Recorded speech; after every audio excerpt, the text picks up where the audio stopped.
नमस्कार साथियों, आज हम लोग इस वीडियो में कबीर के पद की चर्चा करेंगे। हम कबीर के पद की व्याख्या इस वीडियो में करने जा रहे हैं। यह कक्षा 11वीं के पाठ 9 में है और आरोह किताब में है। तो कबीर के पद यहाँ एक ही पढ़ना है।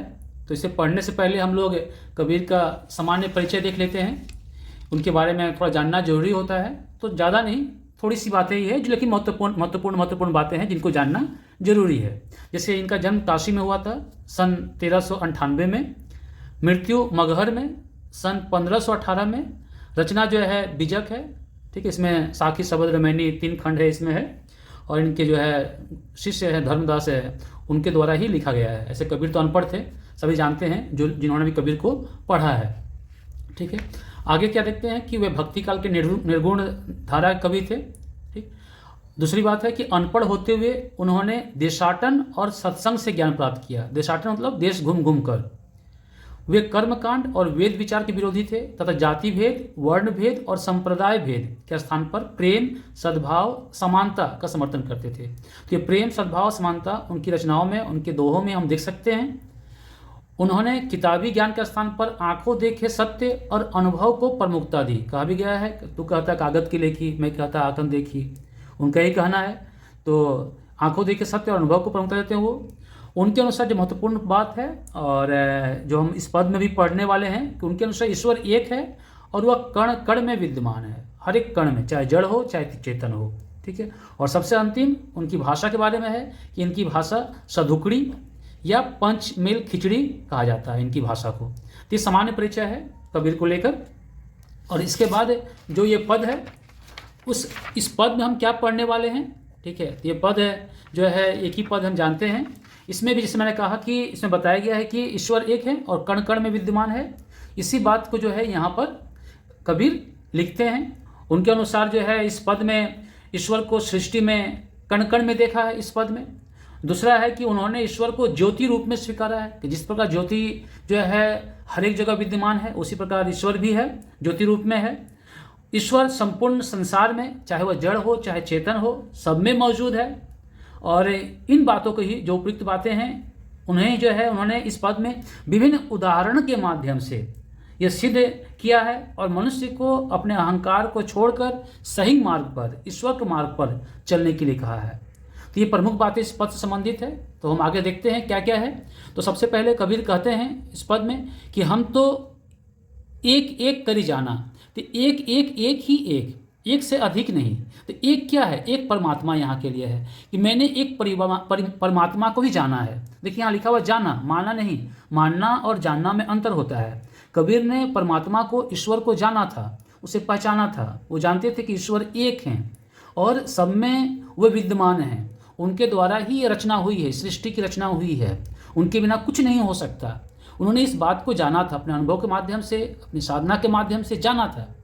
इसलिए वो कहते हैं कि हम तो एक एक करी जाना।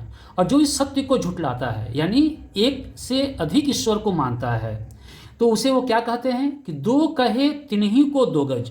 जो ईश्वर को दो मानता है, यानी एक नहीं मानता, ईश्वर को बांटता है, एक से अधिक कहता है, क्या है? तिन्हीं को दो गज, उनको नरक मिलता है, उनको नरक की प्राप्ति होती है। जिन नाहिन पहचाना, तो दो ही मतलब दो हो गया, दो ही कहे, जो दो कहता है, तिन्हीं मतलब उनको हो गया, उनको कौन दो गज नरक होता है। और जिन नाहिन पहचाना, जिन्होंने ईश्वर को नहीं पहचाना है।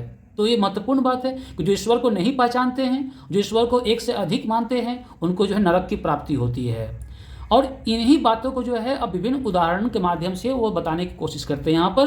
कैसे कि एक के पवन, कि इस संसार में, सृष्टि में एक ही पवन है, एक ही पानी है, चाहे रूप अलग अलग हो, नाम अलग अलग हो। एक ज्योति समाना, यानी एक ही पवन है, एक ही हवा चारों तरफ विद्यमान है, एक ही पानी भी है और एक ही ज्योति चारों तरफ विद्यमान है, समाया हुआ है, ठीक है। तो इस तरह से हम देखते हैं कि वो बताने की कोशिश करें कि जिस तरह से एक पवन है, एक पानी है, एक ज्योति हर जगह मौजूद है, उसी तरह ईश्वर भी एक है। फिर क्या कहते हैं? एक एक खाक गढ़े सब भाड़े। खाक मतलब क्या होता है? मिट्टी। खाक का होता है मिट्टी। तो एक एक खाक गढ़े सब भाड़े, भाड़े मतलब बर्तन और गढ़े मतलब बनाना। तो इस तरह से एक ही मिट्टी से सभी बर्तन बने हैं। एक एक कोहरा साना, और एक ही कुम्हार, कोहरा मतलब होता है कुम्हार। एक ही कुम्हार जो उसे सानता है, उसे मिलाता है। तो एक ही मिट्टी से, जैसे मनुष्य भी है, मनुष्य को बनाने वाला भी एक ही ईश्वर है, ठीक है, और वह इसी मिट्टी से ही बना हुआ, अलग अलग मिट्टी से बना हुआ नहीं है। इसको हम प्रतीकात्मक अर्थ में यहाँ पर ले लेते हैं। जैसे बाढ़ी काष्ठ ही काटे, अग्नि ना काटे कोई। यानी कबीरदास एक और उदाहरण दे रहे हैं कुम्हार की तरह ही, कि बढ़ई जिस तरह से काष्ठ को ही काटता है, लकड़ी को ही, काठ को ही, काष्ठ मतलब लकड़ी को ही काटता है, अग्नि ना काटे कोई। लेकिन लकड़ी के अंदर जो आग है उसे कोई काट नहीं सकता। उसी तरह से मनुष्य के शरीर है और शरीर में बसी आत्मा है। शरीर तो नश्वर है, लेकिन आत्मा नश्वर नहीं है, वो परमात्मा का अंश है, उसे कोई नष्ट नहीं कर सकता है, भले ही शरीर नष्ट हो जाए। तो इस तरह से परमात्मा के साथ आत्मा को जोड़ा गया है और उसे नश्वर नहीं माना गया है, शाश्वत माना गया है। नश्वर का विलोम शब्द शाश्वत होता है, जो कभी नष्ट ना हो। ठीक, अब आगे देखते हैं कि सब घटी अंतरी तू ही। सब घटी, सबके हृदय में, यानी सभी मनुष्य के हृदय में, एक ये ले सकते हैं, और दूसरा सब घट में, घट घट में, कण कण में, अंतरी, अंतरी मतलब अंतर में, तू ही मतलब ईश्वर, कि सारे घट में, सबके हृदय में, कण कण में तू ही है। व्यापक धरे स्वरूपे सोई। सोई मतलब वही, सोई का अर्थ होता है वही, ठीक। व्यापक का अर्थ होता है विस्तृत, यानी विस्तृत रूप में वही अपना रूप, स्वरूप जो है, स्वरूपे स्वरूप, स्वरूप अपना रूप धारण किए हुए है। यानी अलग अलग सब दिखते हैं, लेकिन सभी वो ईश्वर के ही अंश हैं, सब में ईश्वर के अंश हैं, कोई भी ईश्वर से अछूता नहीं है, सभी में ईश्वर हैं। तो इस तरह से यहाँ पर ईश्वर को सर्वव्यापक बताया गया है, सर्वव्यापक बताया गया है। हर जगह मौजूद हैं ईश्वर, हर किसी में मौजूद हैं, चाहे वह जड़ हो चाहे वह चेतन हो।